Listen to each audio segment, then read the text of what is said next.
السلام عليكم.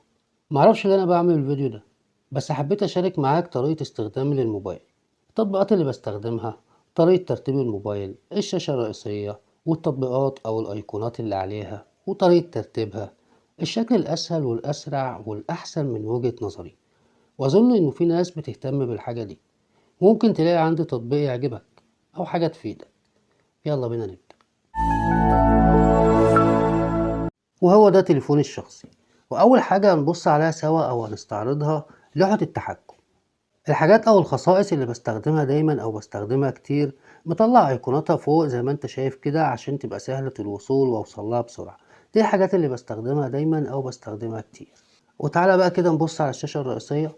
أدي الشاشة الرئيسية قدامك، سهلة بسيطة فاضية خالص، مفيش فيها أي أيقونات ولا فيها أي لعبكة. بحب أنا الشاشة تبقى فاضية كده وشكلها حلو عشان الخلفية اللي أحطها تبقى ظاهرة، لأن طبعا كل واحد بيحط خلفية بيبقى حاطط الحاجة اللي بيحبها أو بيحب يشوفها كتير، فبلاش نحط عليها تطبيقات أو أيقونات تبوظ منظرها، خليها زي ما انت بتحبها. عندي شاشتين بس في الشاشات الرئيسية أو اتنين بس اللي بستخدمهم، الشاشة الأساسية اللي فاضية قدامك دي، والشاشة التانية دي مخصصة للاختصارات. أي اختصار بعمله لموقع أو لأي حاجة بدخل عليها كتير، زي المواقع اللي قدامك دي كده اللي انت شايفها الخاصة بشغل القناة أو اللي بستخدمها في شغل يوتيوب. تعالى نرجع الشاشة الأصلية أو الشاشة الرئيسية الأولانية، ونروح بقى لأهم حاجة في الموبايل وفي أي موبايل، وهي التطبيقات.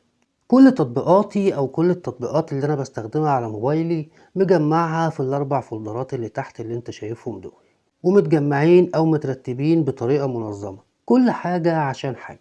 الفولدر الأولاني ده بتاع برامج الجهاز أو التطبيقات الخاصة بالجهاز اللي بستخدمها كتير، زي مثلا برنامج الاتصال والرسايل وجهات الاتصال والكاميرا والمعرض والموسيقى والآلة الحاسبة والمسجل، تطبيقات الجهاز الأساسية اللي مفيش غنى عنها. والفولدر التاني ده خاص بالسوشيال، زي فيسبوك واتساب استوديو يوتيوب، والبرامج اللي أنا محملها عموما من المتجر وبحتاجها كتير أو بستخدمها كتير. وتعالى نبص عليهم كده، يمكن يعجبك حاجة منهم أو تكون حاجة بتدور عليها. هتلاقي هنا أحسن نسخة منها. عندك هنا إن شوت وكين ماستر، الاتنين دول مهكرين، تطبيقات مدفوعة بس شغالة هنا مجانا. وبالمناسبة لو احتجت حاجة منهم أو تهمك حاجة منهم كلمني وأنا أبعتها لك. وعندك هنا برضو قارئ باركود واضغط وتحدث، التطبيق ده حلو قوي بتاع واتساب لو عايز تبعت لحد رسالة من غير ما يكون رقمه متسجل عندك.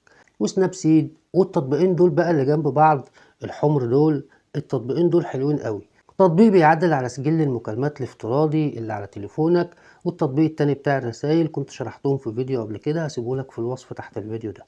وعندك هنا لايت روم وانا فودافون واوليكس وبيكسلاب، تطبيقات كلها حلوة بحتاجها انا دايما. وعندك هنا برضو شوية تطبيقات اهم برضو بص عليهم، دي التطبيقات اللي انا دايما بستخدمها.